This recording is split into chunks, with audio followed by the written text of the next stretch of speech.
అందరికీ హాయ్. అనగనగా ఒక ఊరిలో స్టోరీ ఛానల్కు స్వాగతం అండి. నేను మీ జోగి బ్రో. ఓ చక్కని స్టోరీతో ముందుకు వచ్చేసాను. అయితే స్టోరీ స్కిప్ చేయకుండా పూర్తిగా చూడండి. ఫస్ట్ టైం చూస్తున్న వారు సబ్స్క్రైబ్ చేసుకుని షేర్ చేసి లైక్ చేసి అలాగే మీ పిల్లలను కూడా చూపించండి. చాలా బాగుంటాయి కథలు. అలాగే కామెంట్ చేయండి మీకు ఎటువంటి కథలు కావాలన్నది. Please subscribe my channel. మరి ఈరోజు ఒక దెయ్యాల వృక్షం అంటే దెయ్యాల చెట్టు అని చెప్పి ఒక కథను చెప్పుకుందాం. చాలా సిల్లిగా బాగుంటుంది. కథ ఇంక మొదలు పెట్టేస్తాను. అయితే అనగనగా ఒక ఊరిలో సోమయ్య అనే ఒక వ్యక్తి ఉండేవాడు. అతను జీవనాధారం కట్టెలు కొట్టుకొని అడవికి వెళ్ళి కట్టెలు కొట్టుకొని తెచ్చి వాటిని బయట అమ్మేసి అలా కుటుంబ పోషణ చేసుకుంటూ ఉన్నాడు. ఎప్పట్లాగే అలాగే అడవిలోకి వెళ్తాడనమాట కట్టెలు తెచ్చుకోవడానికి వెళ్ళేటప్పటికి ఒక చెట్టును కొట్టబోతాడు. చెట్టును కొట్టబోతుంటే ఈ చెట్టును కొట్టవద్దు, దీనిపైన మేము నివసిస్తున్నామని చెప్పి పైనుంచి మాటలు వినబడతాయి. అయితే ఎక్కడి నుంచి వచ్చే మాటలు స్వామికి ఫస్ట్ అర్థం కాలేదు. తర్వాత బాగా నిశ్చితంగా చూశాడు. ఎందుకంటే అది అడవి కదా, అక్కడ మనుషులు ఎవరు ఎక్కువ ఉంటారు కదా. కాబట్టి చూశాడు ఏంటి ఎక్కడి నుంచి వస్తున్నాయని. అయితే చెట్టు నుంచి కిందకి దిగి కొన్ని దెయ్యాలు చెప్పాయి అన్నమాట. ఇది మేము ఉంటున్నాం, పిల్లలతోనూ ఉంటున్నాం, కాబట్టి ఈ చెట్టును కొట్టద్దు, నీకేం కావాలంటే మేము అది ఇస్తామని చెప్తారంట. అయితే నేను మా ఇంటికి వెళ్ళి మా ఆవిడికి అడిగి వస్తానంటాడు. ఇంటికి వెళ్ళి వాళ్ళ ఆవిడని అడుగుతాడు. స్వామి భార్యకు గొప్ప పేరాశ అనమాట, అంటే ఆశ ఎక్కువ. అయితే మీరు బంగారు నాణ్యాలను 100 నాణ్యాలను అడగండి అని చెప్తుందనమాట. స్వామి వచ్చేసి మాకు బంగారు నాణ్యాలు 100 ఇస్తే నేను ఈ చెట్టును కొట్టను, రేపటికి వచ్చేటప్పటికి నాకు నాణ్యాలు ఇవ్వాలి, అప్పుడే నేను ఈ చెట్టును కొట్టను, లేకపోతే చెట్టును కొట్టేస్తానంటే అనమాట.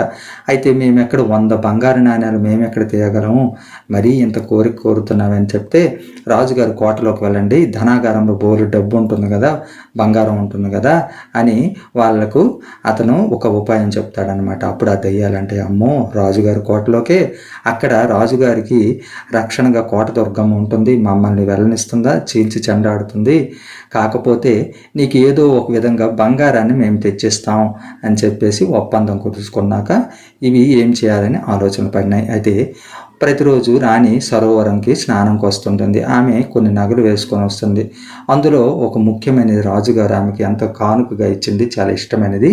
అది ఎప్పుడు ఆమె ధరిస్తూనే ఉంటుంది. స్నానానికి వెళ్తూ ఆ నగలను ఒడ్డుపైన పెడుతుంది అన్నమాట. ఈలోగా దెయ్యాలు వచ్చేసి అవి కాజేసి దొంగలు ఆడుకొని వెళ్ళిపోతాయి అన్నమాట.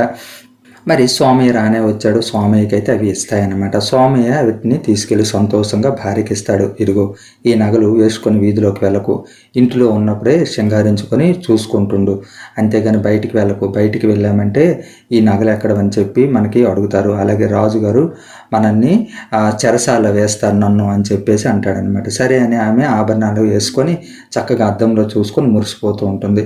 సోమయ్య చెప్తాడనమాట, ఈ బంగారాన్ని మనము నాకు తెలిసిన ఒక స్నేహితుడు ఉన్నాడు, వాడి దగ్గరికి వెళ్ళి కరిగించేసి అప్పుడు వేరే బంగారు ఆభరణాలు చేసుకుంటే ఎవరికి గుర్తురాదు, ఎవరికి తెలియదు అని చెప్తాడనమాట. ఈ విధంగా అయినాక కొన్ని రోజులు అయ్యాక బంగారాన్ని కరిగించి చక్కగా వేసుకుంటే చక్కగా దర్జాగా వేసుకొని ఇరుగు పొరుగు వాళ్ళ దగ్గర చూపిస్తూ ఉంటుంది.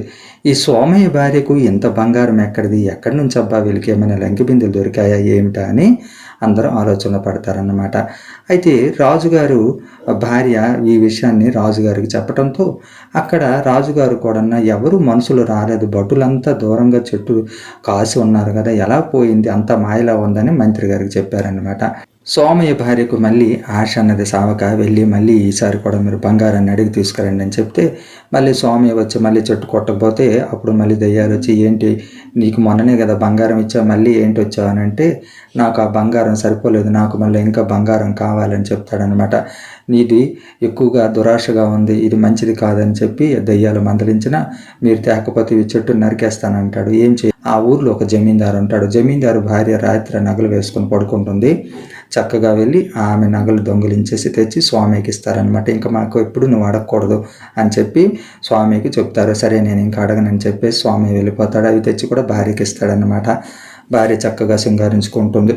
అయితే జమీందారు వెళ్ళి రాజుగారికి ఫిర్యాదు చేస్తాడు, నా నగలు పోయిన భార్య అవి ఇంట్లో మేము తాళం పెట్టుకొని పడుకున్నాం, బయట నుంచి ఒక చీమ వచ్చే అవకాశమే లేదు, కానీ ఎలా పోయిందో అర్థం కావట్లేదు, మా నగలను అయితే మీరు దయచేసి వెతికించి మాకు అప్పచెప్పండి మహారాజా గారు అని చెప్తే సరే అంటారు. మంత్రి గారికి చెప్తారు, ఎక్కడ ఇది మాయ, ఆ రోజు రాణి గారి నగలు కూడా పోయినాయి, అది కూడా నీ ఎవరు తీసుకువెళ్ళాననేది అంతు చిక్కకుండా పోయింది, ఇది కూడా అలాగే మిస్టరీగానే ఉంది, ఏంటి ఏంటి కొంపతీసి కానీ దయ్యాలు దొంగతనానికి వస్తున్నాయి ఏంటి, భూతాల మాంత్రికుని పిలిచండి, పూజలు చేయించండి, దాని గురించి ఏదైనా ఆలోచన చేయండి అని మంత్రి గారికి చెప్పగానే మంత్రి గారు సరే మహారాజా గారు అని చెప్పేసి వెళ్ళిపోతాడనమాట.